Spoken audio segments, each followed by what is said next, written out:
تکایەکی دۆستانە کۆمەڵە میوانی ئەو مەلەفە بکاتەوە بەبێ ڕەزامەندی خێزانەکە. داهێرانی کوردستان پرۆژەیەکمان ئامادە کردو بۆ نووسینگەی جەنابی سەرۆکی حکوومەت کاتێک یەکێک لە ئاغای بلوریانە چێت مای خەلیل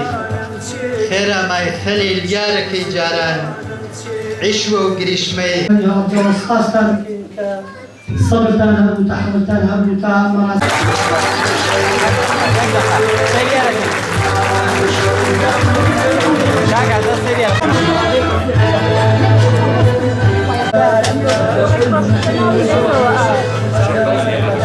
خوا بەزیابێ ئەوە نەخۆشیمە نازانم چی بکەم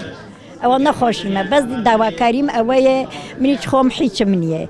مەحاشێکی شتێکی بۆ دابینکەن دڵی خۆش بێ بە حکومەتی هەریم